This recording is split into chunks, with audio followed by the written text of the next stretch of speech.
Hey everybody, it's Tony the Blacksmithing Gamer, and here we do everything from blacksmithing to 3D printing to bring the things inside the video games into the real world. Not too long ago, Death Stranding came out, and last week we made the cord cutter. This week we're making the Chiral Detector. Let's get started. I'll show you how we made it.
So, for the top piece of the chiral detector with these little guys, they just go on top. They just go on top there, and this guy goes on here. So,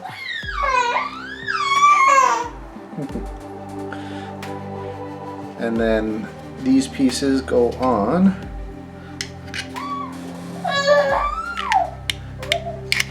In here. Having a nut and bolt here doesn't make sense. So what I'm going to be using is coat hanger. Basically I'm just going to cut it up, stick it through, glue both ends, that way it can spin freely in the middle. Let's get going.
printed up these little nubs.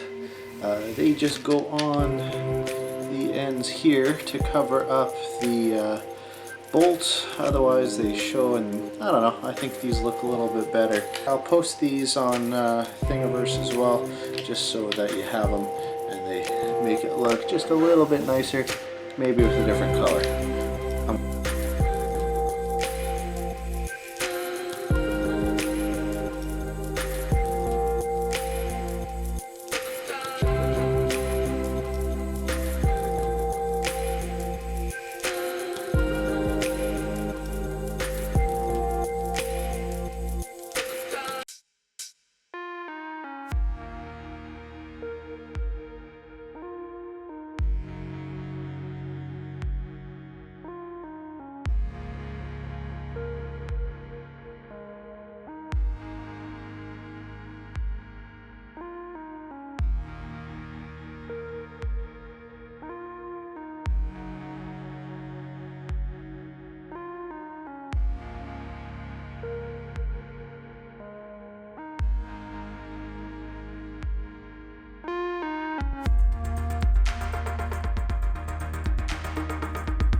So a few notes about this Chiral Detector here.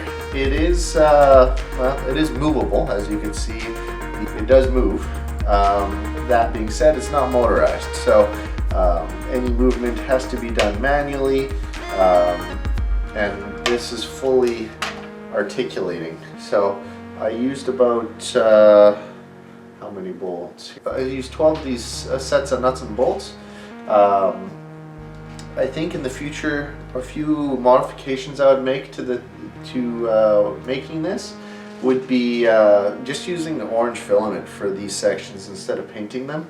The only reason I ended up painting them because I didn't have orange filament. So you know, it's just one of those things that in the future I think I would just use orange filament to make sure everything was just easier to assemble, not needing to paint as much. As I kind of get more into the electronic side of things, I wouldn't mind testing out making these on these guys on servos that, you know, they actually flap. Unfortunately, I'm not there yet. The LEDs and things like that I could start wiring in, but when it comes to smaller you know, motors and things like that, I just haven't gone into. I haven't had the time to get into Arduinos as much as I'd like to. That being said, that is one of the goals in the future here, is just to start playing around with those. But yeah, I can't take any credit for the actual design. The only thing I'm uploading, because I didn't see it there on the 3D prints, is these little covers for all the bolts. So I'll post a link to the files I used below, and I'll put the name up on the screen here as well of the designer. Shout out to them. I think it turned out pretty well, all in all. Hopefully you like it as well. We're continuing our cosplay segment this week. If you have a cosplay that you've made that you want to share, let me know in the comments down below and we'll get in touch. Now let's check out this week's cosplayer.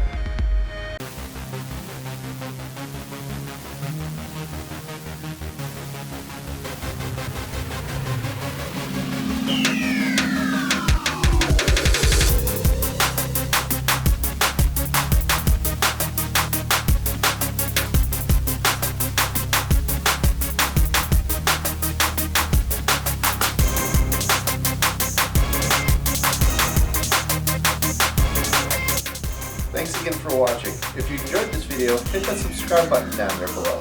Or if you want to follow me on any of these social media websites, you can get daily updates on the projects I'm working on. Thanks again for watching. I'm Tony, the Blacksmithing Gamer, where every week we're making things from the games we love.